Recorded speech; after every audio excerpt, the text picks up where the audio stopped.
La cultura egipcia nos resulta familiar, estaba presente en nuestros libros de escuela y luego nos ha acompañado a lo largo de toda la vida, en artículos, en libros, en documentales, en películas, en la publicidad. Da la impresión de que no queda ningún misterio en Egipto. Y no es cierto, podrían llenarse volúmenes enteros con todas las preguntas que hay pendientes de respuesta, sobre todo en lo que se refiere a las primeras dinastías. Las primeras dinastías fueron pródigas en soluciones tecnológicas y científicas que hoy resultan impensables, inaceptables desde un punto de vista arqueológico. La sensación que uno tiene después de analizar esos logros técnicos de aquellas dinastías es que tenían mucho más conocimiento que las dinastías que le siguieron, como si en Egipto hubiera sucedido al contrario que en otras culturas, como si en Egipto hubieran arrancado con unos grandes conocimientos científicos y técnicos y luego los hubieran ido olvidando poco a poco a lo largo de su historia. Vamos a encontrar muchos ejemplos, pero la Gran Pirámide es tal vez el más espectacular de todos ellos, el mejor ejemplo que demuestra cómo en el viejo Egipto se produjo no una evolución, sino una involución.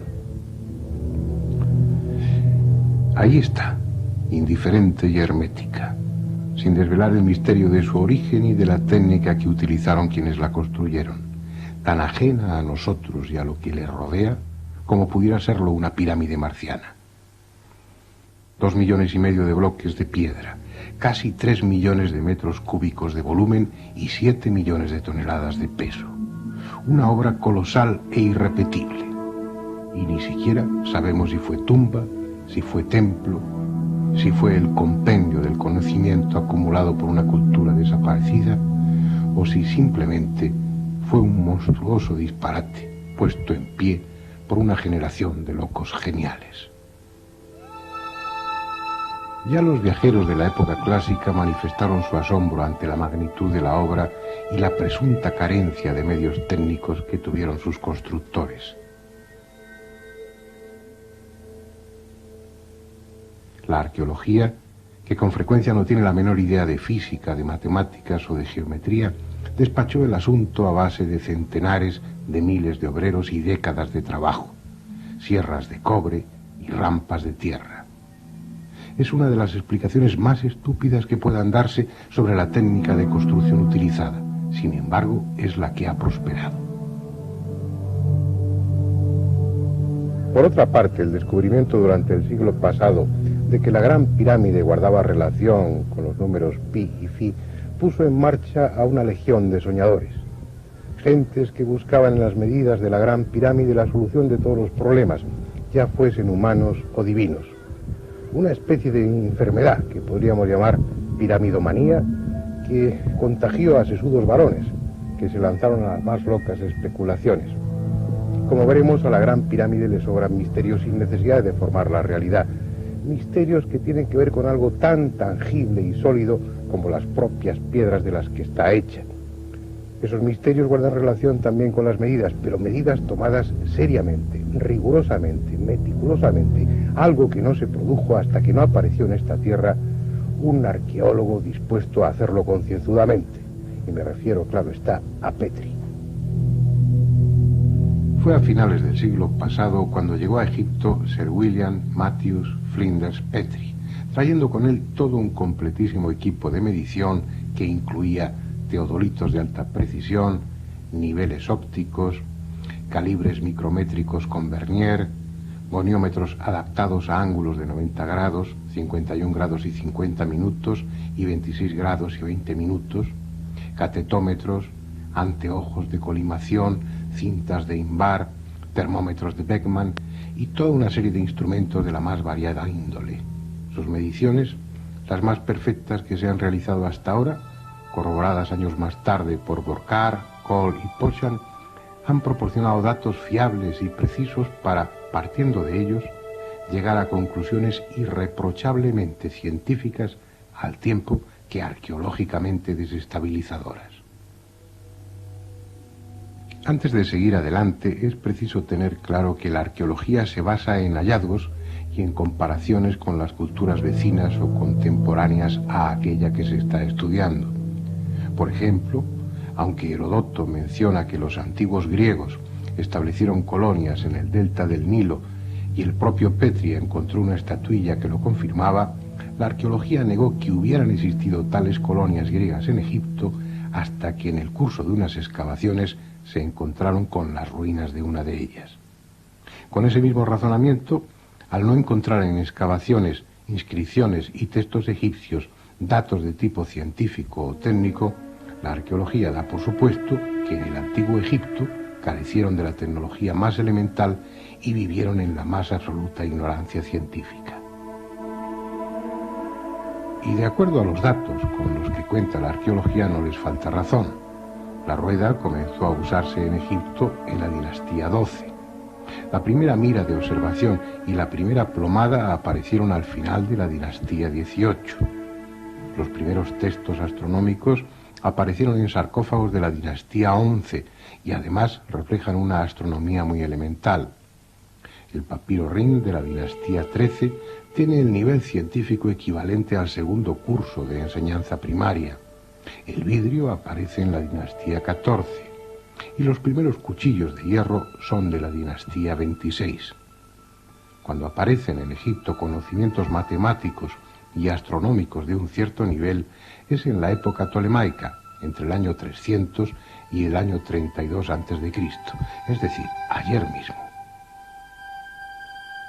Así pues, de acuerdo a los datos que proporciona la arqueología, datos reales, basados en hallazgos concretos, la civilización egipcia avanzó lenta y torpemente por el sendero del conocimiento durante 3000 años, y cuando empezó a alcanzar un nivel aceptable científico fue porque se lo proporcionaron los griegos.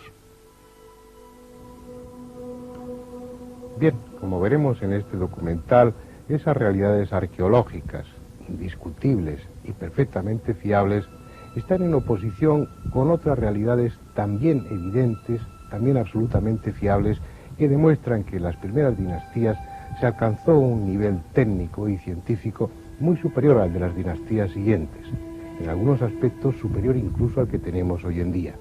Dicho de otra manera, las evidencias arqueológicas dicen una cosa y las evidencias tecnológicas dicen otra muy distinta. En los relieves del Bercé, de la dinastía XII, hay una representación del traslado de una estatua de Yehutihotep de 60 toneladas. La llevan sobre un trineo y 172 personas intervienen en su arrastre. El método no puede ser más elemental. El único detalle técnico lo constituyen los que arrojan agua o aceite delante del trineo para disminuir la fricción y el calor. En el texto que acompaña al relieve no hay más que alabanzas al enorme esfuerzo y a la hazaña que supuso el traslado de esa estatua de 60 toneladas. A la vista de esta prueba arqueológica hay que deducir que mover 60 toneladas era para los egipcios un logro digno de figurar en la historia. Sin embargo, en multitud de ocasiones trasladaron a grandes distancias estatuas y obeliscos de 1000 y de 1200 toneladas sin darle importancia. En la antigua Tebas, en el patio de lo que fue el imponente Ramesseum, están los restos de una colosal estatua del gran Ramsés, que cuando estaba entera debió medir unos 18 metros de altura y pesar alrededor de 1000 toneladas. Un auténtico gigante, junto a cuyos pies las personas resultan poco menos que insectos. Al igual que tantas otras masas gigantescas de piedra, recorrió un largo camino desde la cantera a su emplazamiento, aunque no sepamos explicarnos cómo. Este es el templo de Luxor. Ramsés II, como otros faraones, contribuyó a su grandiosidad. Entre otras cosas, instaló 2 enormes obeliscos de los que solo queda uno en su lugar. El otro fue llevado a la Plaza de la Concordia, en París.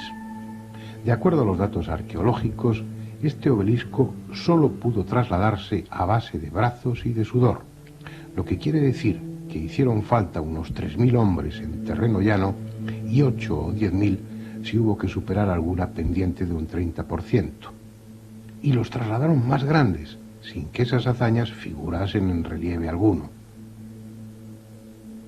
En el templo mortuorio de Micerino hay bloques de 200 toneladas, como los hay de 50 toneladas en el techo de la cámara del rey de la Gran Pirámide.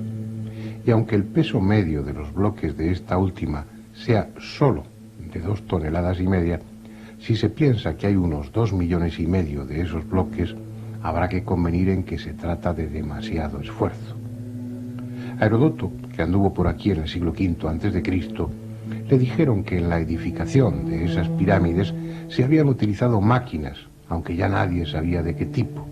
Pero como para la arqueología tales máquinas no existieron, puesto que no se han encontrado ninguna representación de ellas, la única conclusión es que las pirámides se levantaron por las bravas, arrastrando e izando piedras a base de músculos exclusivamente. Lo malo es que eso no fue posible. Vayamos con Manuel Delgado al interior de la pirámide de Kefren para ver un ejemplo de ello. Desde su entrada comienza un pasillo descendente que justamente en ese lugar se hace horizontal para más adelante acceder a la cámara del sarcófago. En ese punto, los arquitectos de la pirámide decidieron colocar una gran piedra que obstruyese el pasaje. Las teorías que esgrimen algunos investigadores para demostrar que por medio de rampas los antiguos egipcios lograban elevar grandes bloques a enormes alturas quedan entredicho cuando nos encontramos con problemas como este. Es una roca de granito de casi 3 toneladas de peso. La estudió Petri. Si los bloques eran elevados por rampas a base de fuerza muscular, ¿cómo pudo ser elevado este bloque a esta oquedad para que posteriormente bajara y ejecutara la función que le encomendaron sus constructores? Que sirviera de cierre, de tapón. En este pequeño espacio no caben más de 6 personas. Es por ello por lo que Petri dedujo que los antiguos egipcios debieron poseer máquinas, y máquinas muy eficientes.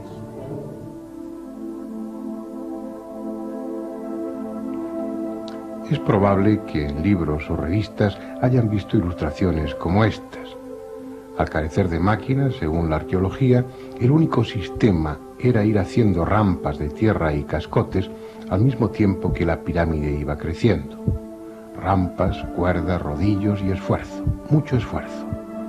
Un arqueólogo tal vez pueda aceptar ese sistema.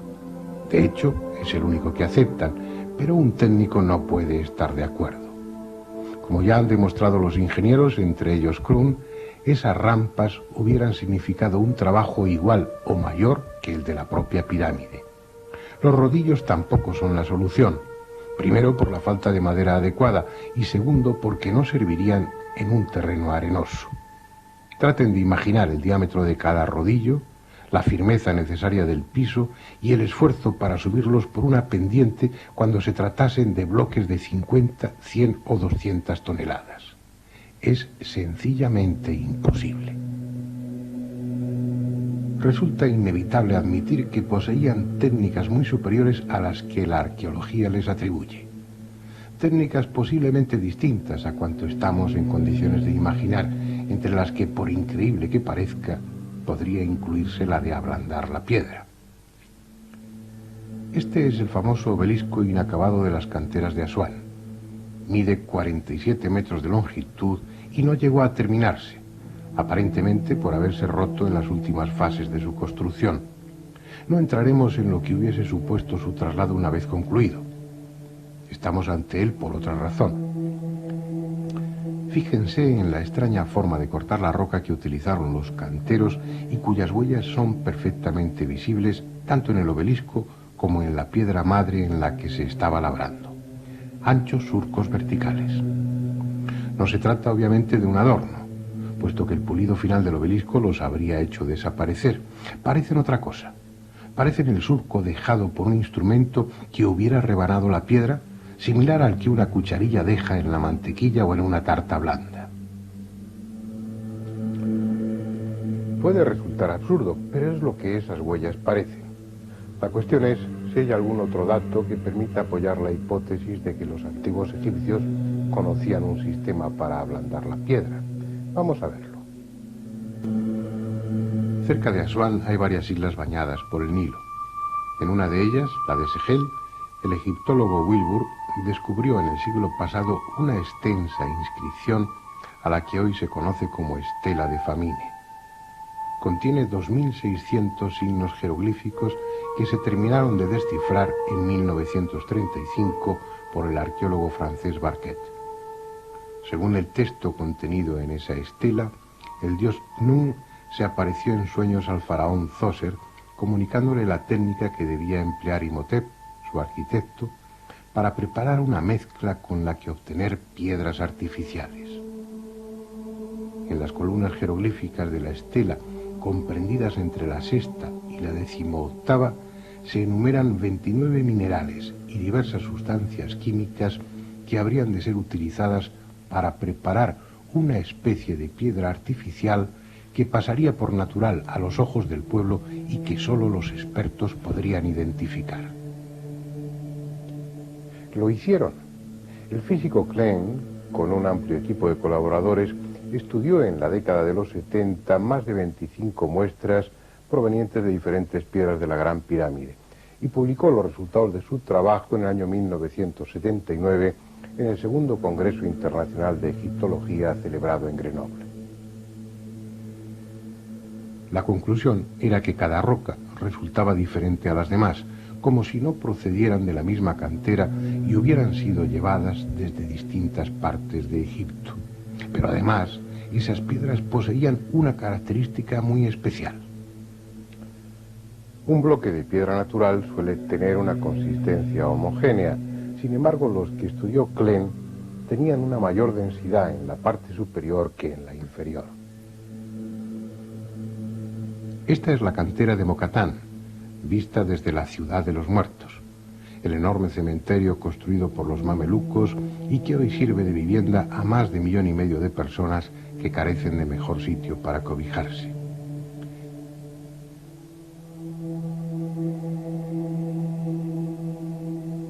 Esta otra es la cantera de Tura, de donde, según la arqueología, procedía la mayor parte de las piedras utilizadas en la construcción de la Gran Pirámide.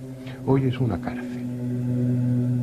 En ambas canteras, las rocas son de consistencia homogénea, a diferencia de las que forman el monumento y que, según el trabajo de Klein, tienen diferente densidad, como por otra parte evidencia el distinto desgaste que han sufrido por la erosión a lo largo de los siglos.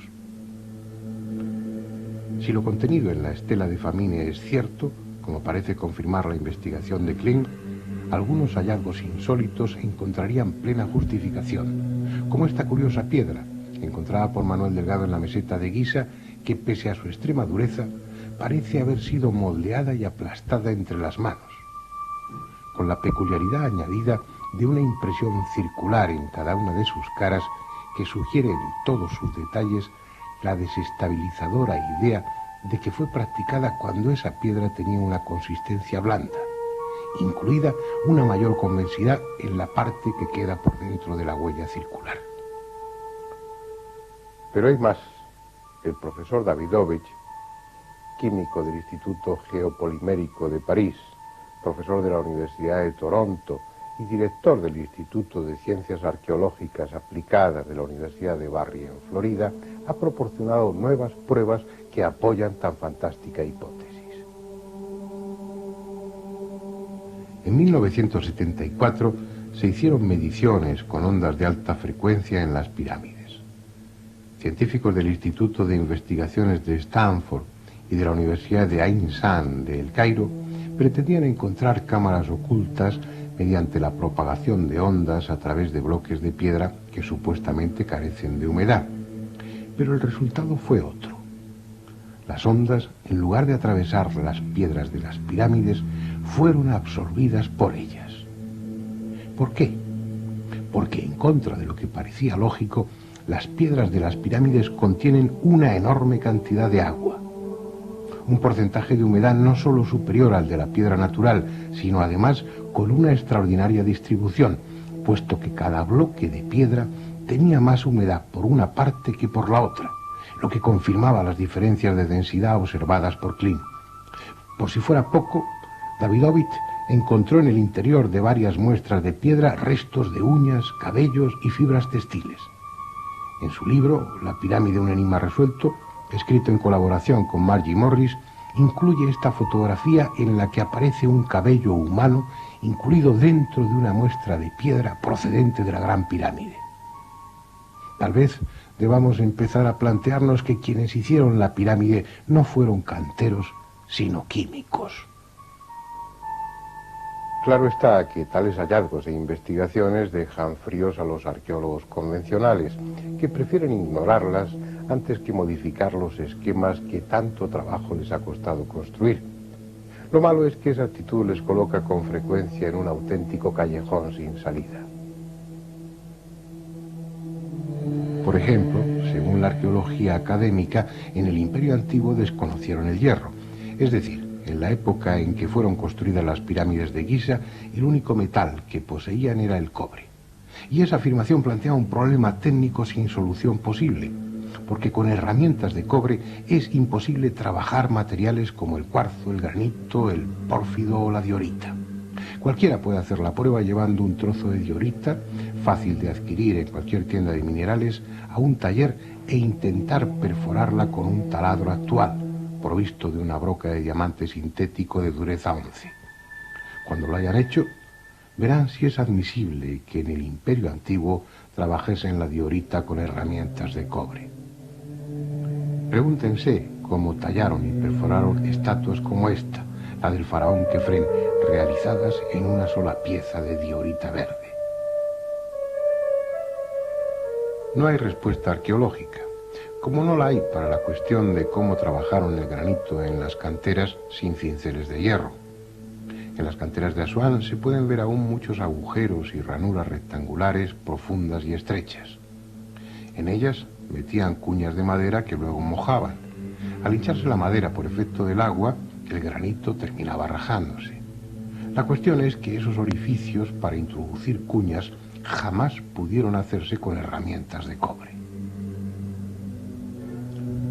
Desde un punto de vista tecnológico, resulta evidente, y no digo posible o probable sino evidente, que en el antiguo Egipto, al menos en las primeras dinastías, utilizaron el hierro y máquinas. Eso no quiere decir que tales adelantos estuviesen generalizados. Estaban en posesión de unos pocos, de la casta sacerdotal, que basaba en ello su poder, una casta sacerdotal a la que pertenecían arquitectos y técnicos. Pero además es que sí se han encontrado restos de hierro de aquellas primeras dinastías. Uno de los lugares fue precisamente en la Gran Pirámide, en el canal sur de ventilación de la Cámara del Rey. La adherencia de formaciones calcáreas a ese trozo de hierro demostraba su antigüedad. Se habla con excesiva ligereza del ajuste de piedras. Si acaso se utiliza algún adjetivo expresando la admiración hacia aquellos hábiles artesanos. La abundantísima muestra de ajustes en los que grandes superficies están íntimamente unidas son un desafío a nuestra imaginación. Las losetas del alicatado de los cuartos de baño actuales, los azulejos, están separados no menos de 1 milímetro, y se trata de losetas de 20 centímetros de lado. ¿Cómo explicar que bloques de varias toneladas se ajusten tan íntimamente que no quepa una cuchilla de afeitar entre ellos?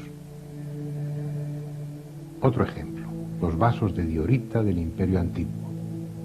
No están hechos con perforadoras de arco ni con sistemas primitivos. La observación minuciosa, como la que realizó Petri y otros investigadores, demuestra que las líneas de desgaste están producidas con una punta dura y su regularidad, el paralelismo entre una y otra línea, demuestra que fueron hechas con torno, con un torno equiparable a los tornos modernos. Esas piezas de diorita vienen a decir, sin riesgo de equivocación, que en el Imperio Antiguo se utilizaron tornos con punta de diamante, lo que arqueológicamente es inadmisible. Pero es que el trabajo en diorita lo hacían también sobre superficies esféricas y con la misma perfección, lo que significa que además de tornos de punta fija, usaban tornos con herramienta articulada móvil. Esa técnica es indiscutible. No se han encontrado los tornos ni las puntas de diamante, pero sí las vasijas de diorita. Y esas vasijas demuestran que durante su elaboración, como hacen los toneros modernos, se cambiaba el centro de giro cuando eso era conveniente. Lo malo es que esos sofisticados tornos articulados se utilizaban cuando faltaban muchos hilos para que se descubriera el torno de alfarero. Por eso los arqueólogos no pueden admitirlo. Sin embargo, las vasijas de diorita y otra serie de muestras dejan muy claro que esa técnica la poseyeron en las primeras dinastías. También está claro que después la perdieron. En las dinastías siguientes ya no se volvió a trabajar con la diorita. Pero sigamos en busca de otros ejemplos. Es sabido que los egipcios usaron serruchos para cortar la piedra, y no solo la piedra caliza, relativamente blanda, sino también otras de mucha mayor dureza, como el granito. Se conocen ejemplares de serruchos egipcios de bronce con dientes de esmeril, y en los hipogeos de Tebas se han encontrado bloques de granito serrados.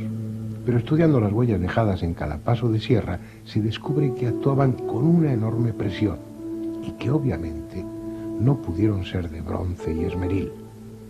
Utilizaron sierras de puntas enormemente duras, y lo hicieron a mano, y con guía mecánica también. Este es el sarcófago de Diodefre, hijo o hermano de Keops. Está en el Museo del Cairo. El serrucho ha cortado ya 2/3 de la tapa. Se puede observar la superficie irregular que va dando forma al sarcófago. El plano de corte muestra desniveles del orden de 1 centímetro. No podemos imaginar qué tipo de serrucho utilizaron, pero es seguro que lo manejaron manualmente, con las imperfecciones que eso implica. Veamos ahora otro sarcófago de piedra cortado también con serrucho. Se trata del que se encuentra en la cámara del rey de la Gran Pirámide. Es una obra maestra de serruchado, puesto que, aunque no ha recibido el pulido posterior, puede considerarse una pieza terminada por la regularidad de los cortes, ya que los desniveles de las superficies serradas son del orden de 1 milímetro. Esta es una cantera situada en Cerceda, en la madrileña Sierra del Guadarrama. Utiliza la tecnología más moderna para el corte de piedras. Su máquina más perfecta para serrar piedras de granito cuenta con una hoja circular de 2 metros de diámetro, con numerosos dientes de vidia, o carburo de tungsteno. En cada vuelta la hoja desciende 4 centésimas de milímetro, pero no se puede ejercer más presión porque las puntas de la sierra se abrasarían. 4 centésimas de milímetro en cada paso de sierra, y eso gracias a sus puntas de vidia, que tienen una dureza 11. Pues bien, ¿puede alguien explicar qué tipo de sierra y qué clase de material usaban en el antiguo Egipto? Porque en cada paso de sierra avanzaban casi 2,5 milímetros, 60 veces más que nuestras modernas sierras. No poseemos ningún material natural o artificial que soporte ese tipo de presiones. Y no es algo excepcional en aquella cultura, lo hacían también con taladros cilíndricos. Taladros que dejaban un tarugo central de hasta 15 centímetros de diámetro. En los taladros modernos, el cilindro es de acero con puntas de vidia. La presión a la que trabajan debe regularse cuidadosamente mediante control manométrico. Los taladros con punta de diamante trabajan con una presión de 50 kilogramos y a poca velocidad para no quemarse. Los de punta de vidia solo soportan una presión de 30 kilogramos, pero tienen la ventaja de su mayor velocidad. En uno u otro caso, los taladros modernos avanzan 4 centésimas de milímetro en cada giro. Los trépanos egipcios avanzaban 50 veces más, 2 milímetros en cada giro. De acuerdo con esos datos escrupulosamente rigurosos, aquellas gentes utilizaban taladros que soportaban presiones de 2.000 kilogramos y que tenían puntas 50 veces más duras que el diamante. Y conste que ya sabemos que material de esa dureza no existe ni en este ni en ningún otro planeta del sistema solar, pero están ahí los agujeros producidos por los trépanos y hay que admitirlo así. Es una técnica que después perdieron. Por ejemplo, en la primera dinastía sabían trabajar el pórfido con esa técnica, pero después se les olvidó. Y estamos hablando de hace 5.000 años, según la Escuela de Berlín, o 7.600, según Manetón, con el que están de acuerdo Petri y otros arqueólogos. En cualquier caso, esa consecución técnica no es nada comparable con la que realizaron aquí, en la Gran Pirámide, al cubrirla con losas de revestimiento. Solo quedan unos pocos de esos bloques, pero fueron 27.000 que cubrían las 4 caras de la pirámide. Ese recubrimiento, esas 27.000 losas, constituyen la proeza más alta que haya alcanzado jamás el hombre desde un punto de vista técnico. Poseen superficies planas de más de 3 metros cuadrados. Sus aristas, de casi 2 metros, muestran un paralelismo entre sí con un error de 5 centésimas de milímetro, de tal forma que al colocarse juntas la cara de una y de otra quedan en íntimo contacto. No hay en esos bloques huellas de arrastre ni puntos para enganchar grúas o cuerdas. Además, colocaron en las juntas yeso de fraguado rápido que obliga a colocar el bloque al primer intento, sin posibilidad de moverlo después. ¿Cómo lo hicieron? En las canteras actuales, una campana de vacío succionando sobre una superficie pulida permite levantar piedras de hasta 2 toneladas. Pero es absurdo pensar que en la cuarta dinastía utilizasen campanas de vacío. Además, cada uno de esos 27.000 bloques de revestimiento no pesaba 2, sino 16 toneladas. Los 90 grados exactos que forman los ángulos diedros de esos bloques debieron recibir su último acabado en el taller donde se labraron, para que ajusten a lo largo de los 230 metros de la primera hilada de bloques. El control de la angularidad en cada uno de ellos fue del segundo de error. Es decir, cada uno de estos bloques de revestimiento está realizado con más precisión que una escuadra normalizada de las que se utilizan en la industria moderna. Estos bloques de revestimiento plantean además una cuestión que la arqueología no admite, y es que los constructores de la Gran Pirámide poseyeron instrumentos ópticos. Un instrumento no óptico de medida da errores de hasta 300 segundos. Un anteojo corriente de autocolimación da errores de hasta 5 segundos. Pues estos bloques de revestimiento, la angularidad está corregida con errores de 1 segundo. Es decir, no solamente poseyeron instrumentos ópticos, sino que además fueron de alta precisión. Para que se hagan una idea, el tallado y pulimento de cada uno de estos bloques es una tarea comparable a la de pulido de la lente mayor del telescopio de Monte Palomar. Y eso lo hicieron 27.000 veces, porque 27.000 eran los bloques de revestimiento, y hace 5.000 años o 7.600. De eso no estamos seguros. Sin embargo, no es la única prueba de que poseyeron una tecnología avanzada. La existencia de grandes conocimientos geodésicos y de los instrumentos precisos es inevitable para orientar la Gran Pirámide en la forma que lo hicieron. La arqueología cuenta con datos como este: representaciones en las que se ve al rey y otros personajes con una maza, estacas y la cuerda de arpentar, determinando la orientación de un templo. En los manuscritos e inscripciones tampoco se encuentra la menor muestra de conocimiento geodésico. Por tanto, es comprensible que los arqueólogos digan que la exacta orientación geodésica de las pirámides solo podrá atribuirse a la casualidad. El hecho es que, respecto al norte, la Gran Pirámide está orientada con un error de 5 minutos y 31 segundos de arco. Y al decir error, debe entenderse que nuestras modernas normas de precisión dan por buenas medidas con errores mucho mayores. Es más, esos 5 minutos y 31 segundos de error serían hoy mismo una proeza geodésica. Tengan en cuenta que esos 5 minutos y 31 segundos de error equivalen al ancho de una moneda contemplada desde 1 kilómetro de distancia. Lo que ya escapa a cualquier posibilidad de que el azar fuera la causa de esa exactitud es que la otra Gran Pirámide, la de Kefren, tiene exactamente la misma orientación, también con 5 minutos y 31 segundos de desviación respecto al norte. La única conclusión posible es que si así lo hubieran querido, la habrían orientado con un error de 0 grados, 0 minutos y 0 segundos. Si juzgamos los conocimientos matemáticos de los egipcios a través de los textos que nos dejaron, la conclusión es lamentable. No pasaron del primer curso de enseñanza primaria. Sin embargo, sus piedras, sus construcciones indican todo lo contrario, al menos en el caso de la Gran Pirámide. Por ejemplo, en la Cámara del Rey, que es un rectángulo, la pared norte mide 10 metros y 4.797 diezmilésimas de metro. La opuesta, la pared sur, mide 10 metros y 4.782 diezmilésimas de metro. Es decir, el error de medida es del orden de 1/10 de milímetro por metro.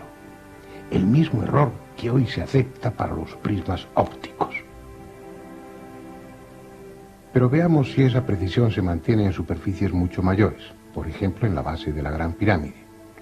Este esquema representa la base de la Gran Pirámide, en el que se incluyen las longitudes de los lados y el valor de los ángulos. Cada lado mide algo más de 230 metros, concretamente 230 metros con 363 milímetros como promedio, casi 1 kilómetro de perímetro, lo que da una superficie de 53.067 metros cuadrados para la base de la pirámide, aproximadamente la de 8 campos de fútbol. Recordemos ahora que según las evidencias arqueológicas, los antiguos egipcios no utilizaron hasta la dinastía XVIII la plomada y la mira de observación. Pero seamos generosos y concedamos a los egipcios de la cuarta dinastía plomadas y miras de observación como esta que están viendo. ¿Qué precisión podían permitir aparatos de esa clase?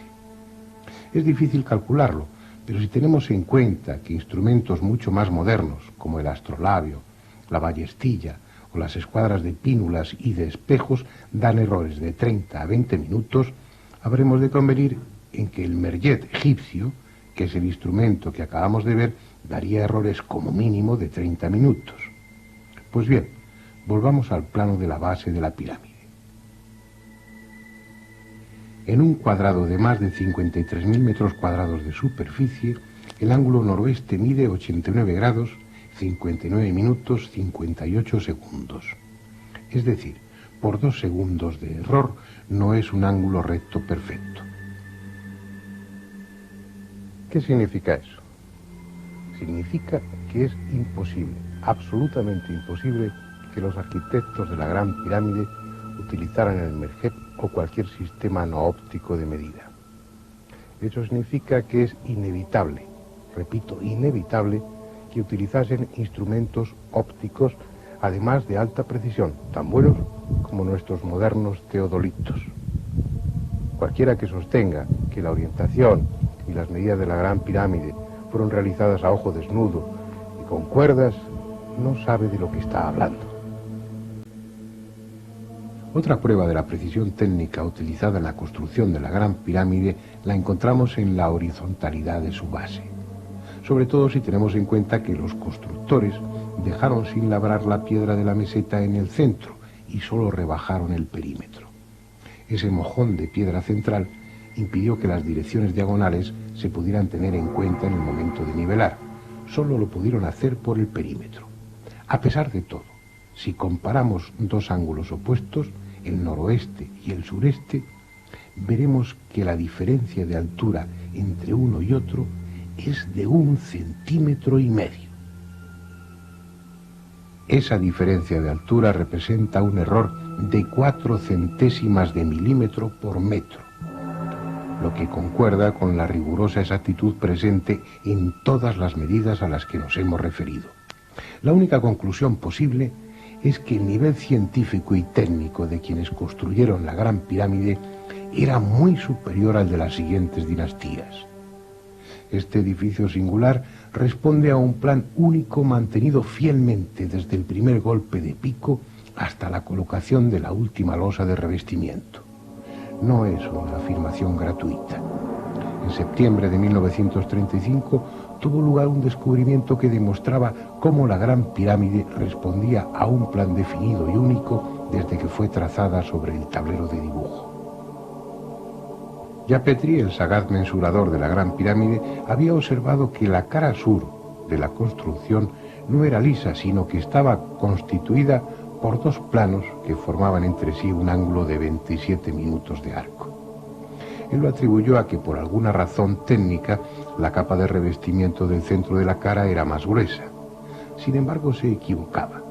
La cara sur tenía esa concavidad por una razón muy concreta que descubrió André Pochant en 1935. La Gran Pirámide estaba construida y orientada de tal modo que señalaba los equinoccios y los solsticios. Al salir el sol, la arista de la derecha daba sombra a la media cara izquierda de la cara sur de la pirámide. La sombra avanza con rapidez hacia la derecha como si fuera un velo que va descorriéndose y deja iluminada esa media cara izquierda. Es un fenómeno breve que dura unos 20 segundos. Por eso André Pochant lo bautizó con el nombre de efecto relámpago. Después, durante 4 o 5 minutos, la cara sur de la Gran Pirámide permanece con media cara iluminada y media cara oscura. A la puesta del sol el fenómeno se repite al revés. A simple vista y sin coincidir con la fecha adecuada es difícil observar esa concavidad de la cara de la pirámide, pero cuando existían las losas de revestimiento, pulidas a espejo y pintadas de color rojo, debió ser un espectáculo impresionante. Hoy las piedras son grises, están desnudas y las caras de la pirámide son desiguales y rugosas. Solo la distancia puede permitir la ilusión de que son lisas. Sin embargo, André Pochant consiguió fotografiar ese efecto el 21 de marzo, fecha del equinoccio de 1934, al atardecer. En esta secuencia se ve cómo la parte izquierda de la cara sur termina por quedar en sombra, en tanto que la mitad derecha permanece iluminada. En esta otra fotografía de la misma época, tomada exactamente a las 6 de la tarde desde un avión de la Royal Air Force, puede verse aún más claramente el efecto. En primer término, la pirámide de Khéfren, con su pared sur lisa, y en segundo término, la Gran Pirámide, con su cara sur mitad en sombra y mitad iluminada. Después, Pochant pudo comprobar que la cara norte también estaba dispuesta de la misma forma y el efecto luminoso era igualmente visible. De hecho, esa concavidad está en todas las caras, y aunque apenas perceptible a ojo desnudo y fuera de los equinoccios y solsticios, la Gran Pirámide no tiene 4 caras, sino 8. Esa concavidad explica también una peculiaridad de la Gran Pirámide que hasta ahora no estaba justificada. Si se fijan, la entrada de la pirámide no está centrada, no coincide con el apotema de la cara norte. Está a unos 17 metros de altura y teóricamente debiera coincidir con el eje de la pirámide. Sin embargo, está 7 metros y 29 centímetros desplazada hacia el este. El argumento empleado por la mayoría de los autores es que ese desplazamiento no tenía otro objeto que desorientar a los posibles saqueadores. Pero si tenemos en cuenta que la pirámide estaba cubierta de bloques de revestimiento que ocultaban la existencia de entrada alguna, sobraba tal precaución. Pochant sugiere que, dada la concavidad de la cara, si la entrada coincidiera con el ángulo que forman las dos medias caras, las filtraciones en épocas de lluvias acabarían por inundar el canal descendente y la cámara del caos, puesto que el agua tendería lógicamente a discurrir por el centro de la cara como si fuera un canalón. ¿Por qué ese esfuerzo? ¿Por qué no haber hecho las caras de la pirámide lisas sin más? Estamos en una civilización solar, como lo fueron la mayoría de las civilizaciones antiguas, y sigue siéndolo la nuestra. Obviamente no se trata de la pueril idea de que los antiguos egipcios fueran tan necios como para considerar que el sol era un dios. La cultura comenzó a ser tal cuando el hombre antiguo dejó de ser nómada y se convirtió en agricultor. Eso le permitió establecerse, asegurar su sustento y tener tiempo para desarrollarse intelectual y artísticamente. A cambio, comenzó a depender más que nunca del ciclo estacional, cuyo único parámetro era el sol, convertido así en la medida del tiempo, en determinador de las estaciones y árbitro de la fertilidad. No hubo mejor símbolo para el orden del universo y de lo trascendente que el sol, quien, como el hombre, moría cada atardecer y renacía al alba como una promesa de reencarnación o de resurrección. El antiguo Egipto no es una excepción. Su empeño por señalar equinoccios y solsticios fue común a todos los pueblos importantes del pasado, que también levantaron monumentos en los que esos días cruciales del año eran registrados con efectos de luz y sombra. Lo que pasa es que nadie lo hizo con semejante grandiosidad y tal alarde de conocimientos. Se trataba, como en el resto de las civilizaciones antiguas, de crear un espectáculo para el pueblo, de hacer partícipes a las gentes comunes de esos momentos clave del ciclo solar anual. Pero no hacía ninguna falta, fuera de lo ceremonial, porque a los sacerdotes egipcios, como a nosotros, les bastaba mirar el calendario para saber cuándo era un solsticio o un equinoccio. De hecho, medían el tiempo mejor que nosotros. Entre los muchos errores respecto al antiguo Egipto que figuran en los libros de escuela y también en los de divulgación, y lo que es peor en algunos libros de arqueología, hay uno que más que error es una especie de monumento a lo absurdo. Se dice en esos textos que los antiguos egipcios determinaron la duración del año sin otro elemento de medida que las crecidas periódicas anuales del Nilo. Al querer negarles el conocimiento de la astronomía, les está dando una antigüedad impensable, porque si los egipcios determinaron que la duración del año es de 365 días y 2425 10 milésimas, como así lo hicieron, si lo consiguieron basándose nada más en las crecidas periódicas del Nilo, para obtener esa media necesitaron millones de años de observación, lo cual es impensable. Aunque a los historiadores les cueste admitirlo, los antiguos egipcios solucionaron el tema de la medida del tiempo con mucho más sentido común que el que refleja nuestro calendario gregoriano. Ellos tenían dos calendarios, uno cronológico de 365 días, constituido por 12 meses de 30 días y 5 días epagómenos, y otro calendario trópico o estacional, de duración variable. El calendario cronológico estaba basado en la estrella de Sirio, concretamente en el orto helíaco de Sirio, es decir, en la aparición simultánea en el horizonte de la estrella Sirio y del primer rayo de sol. El fenómeno se producía durante 4 años seguidos, pero al quinto tenía lugar un día más tarde. Es decir, cada 4 años los egipcios veían cómo su calendario se iniciaba con un día de retraso, igual que nos sucede a nosotros con los años bisiestos.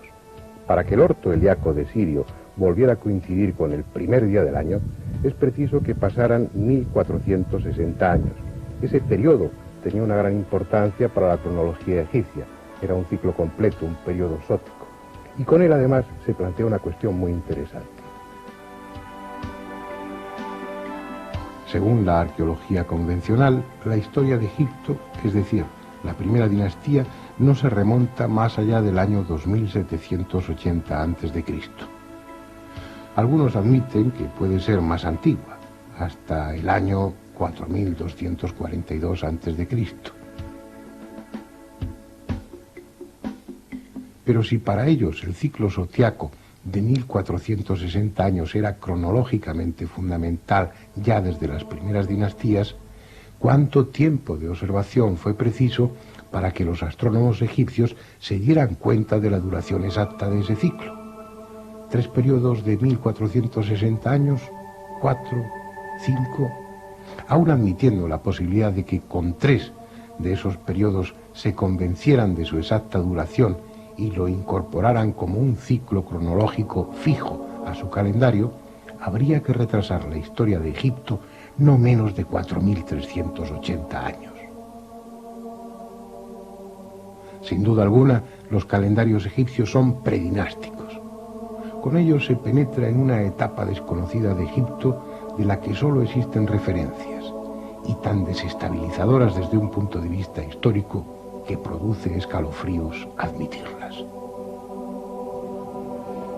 Según Manetón, el sacerdote e historiador egipcio de la época de Ptolomeo II, allá por el año 271 a.C., que escribió una epopeya, una historia en griego llamada Egiptiaca, se habían producido 31 dinastías hasta ese momento histórico, pero Manetón también dice en su libro que antes de Menes, el primer faraón de la primera dinastía, el que unificó el Alto y el Bajo Egipto, antes de él habían existido ya otras dinastías. La primera de todas fue la dinastía de los dioses, que duró 13.900 años. Después, la dinastía de los semidioses, que duró 1.255 años. A esta le siguió el primer linaje de reyes, que duró 1.817 años y durante el cual se produjo el hundimiento de la Atlántida. Luego hubo otros 30 reyes que gobernaron Egipto durante 1.790 años. A estos le siguieron los 10 reyes de Tis, que reinaron a lo largo de 350 años. Y por último, una extraña dinastía, a la que Manetón denomina los espíritus de la muerte y que reinó durante 5.813 años. En total, antes de la primera dinastía histórica, habían transcurrido 24.925 años de oscura y legendaria historia.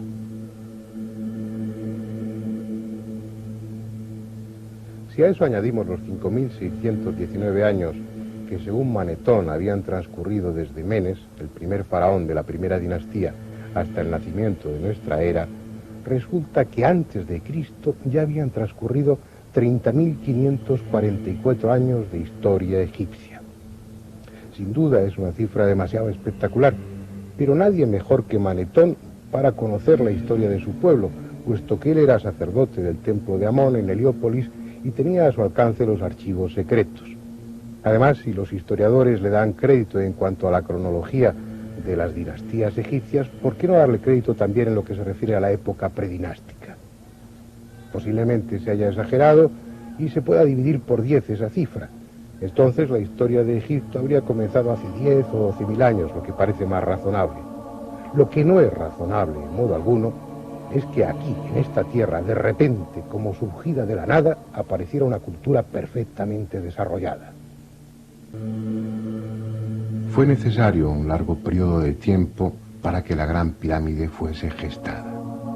En ella hay implícitos tales conocimientos científicos y técnicos que es imposible que quienes la diseñaron y construyeron estuviesen 100 años antes en plena edad de piedra. Detrás de esta colosal montaña artificial, detrás de su orientación, de sus medidas y de su impecable realización, no hay siglos, sino milenios de historia. No pudo ser de otra manera.